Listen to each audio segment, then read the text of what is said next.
Hello, I'm David Pendergrass and I'm a pastor, and I just watched Fantastic Four, and there were a few things that were really impressive.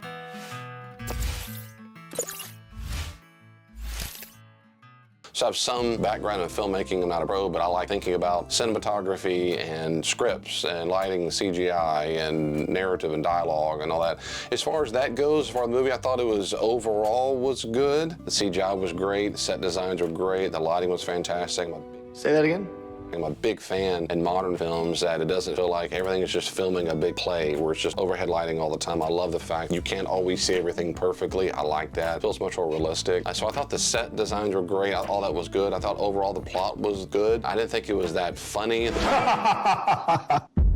I think a lot more times, particularly the guy who plays the fireball guy, Johnny. I think he acted well. I thought the dialogue wasn't as funny. It could be a lot punchier. There were a couple key moments I thought would have been an even bigger emotional moment. They weren't that emotional. They were good, but not that much. Particularly the ending, which some spoiler alerts in this video, but I won't give you tons. But the ending particularly I thought could have been a lot more emotional. I even teared up myself in the movie theater thinking about what I would have done, or had I seen that, that'd been great to watch. What would I give it out of 10? I'd probably give it about 6.5, 7 out of 10 maybe. It's not the level of Avengers Endgame, something like that, but it was good overall. And I am Iron Man.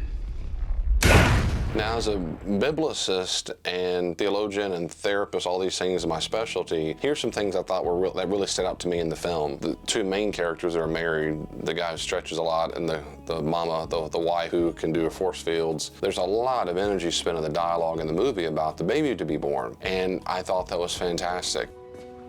In a world where babies in the womb are just trash to be discarded at will, it was really fascinating and amazing to see a very normal, common sense approach to the joy of having children. Not only the joy they experienced, and they did feel a lot of joy, and there were some real sweet moments where she touches her belly and you can see through and see the baby, the child, moving and going, whatever inside of her womb. And there's a real sweet moment, teary eyes, and they love and they're going to protect that baby. And not only do they feel joy about it, but they're presenting that fetal pregnancy tissue as a child, as a baby, a real live baby they're trying to protect. And that is, of course, incredibly Christian. Christians historically have always cared for babies. Christians basically invented the orphanage. Forever and ever, in generations, people routinely discarded their children. In the ancient world, Greeks and Romans and other places around the world, they routinely killed their children. The Romans like to use the verb that we translate to strangle. They pull their babies out and strangle them to death, or they'd rip off the umbilical cord and dump the baby out by a trash dump. Christians were different. Jews came along because of their belief that God said humans are made in the image of God. You don't throw away babies like you do trash. And so you try your best to protect children, not kill them or have them assassinated. So I thought it was fantastic in Fantastic Four that they went back to that view. I'm not saying they did so because they're Christians, but I love the fact that we have very sweet, common sense approaches. And the whole time it was treated that way. And to find out also that when she is pregnant, they call the baby a he. It really stood out to me too, because I thought surely, not so much 2025 at the time of this recording, but a year ago they wouldn't have said that. A year ago, the Marvel or whatever they are had to come out and say, well, we don't know what the baby's going to choose to be one day. We'll see, because penises don't decide that, genetics don't decide that, nothing decides that but our personal feelings of the child, if the child's able to make it out of the womb. I know it can be very difficult to know exactly how to understand what Jesus taught, and so I wrote this book to help you. Rediscover Jesus, I think, is a fantastic, accessible source to help you understand the teachings of Jesus within a historical context. What did he mean when he said those things? What are the main things Jesus taught? Secondly, how do I apply it to today? This book will help you do both. It will help you understand what Jesus said to his first century Jewish audience and how to bridge the gap between then and now. This is a fantastic book for small groups or individual studies. It's in paperback, Kindle version, and an audiobook recorded by yours truly. If you would like bulk orders of this for many people, let me know and I'll give you a special discount. Go right now to Amazon.com, get your copy today of Rediscover Jesus.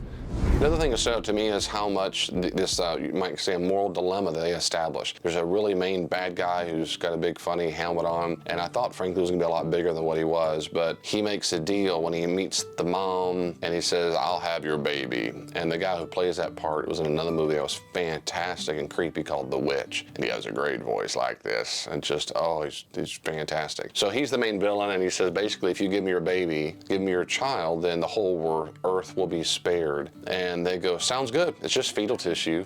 It's just fetal tissue. Who gives a rep? But that's not what they say. No, you can't have my baby. And they fight. That's it. So it creates a moral dilemma is that is a baby, one life worth saving the entire planet? And the course is, that's right. No, it is not. The moral dilemma can be framed if you are utilitarian, which is a type of consequentialist and moral ethics. They're the belief that in that end justifies the mean with the most amount of good. Utilitarian means the most amount of human flourishing. So utilitarian might say, of course you hand over a baby. Of course you do, because one child is worth all the lives of the planet. But in Christianity, particularly when it comes to human lives, we are not utilitarian. That would be a wicked thing to do. You don't ever give over a human person so that you assuage, even if it meant the entire planet, the entire solar system died, you don't do that. Why is that? Because humans are made in the image of God. Humans are not to be used as a means to that end. They are an end. Christians think that the test of what I do with life is a test of faithfulness. When you employ personal moral agency for the benefit of others, then that's a valiant act. You don't give people over to assuage someone else that's against their will or without their consent. So all I'm saying is I applaud what she did, very much so. And the end of the movie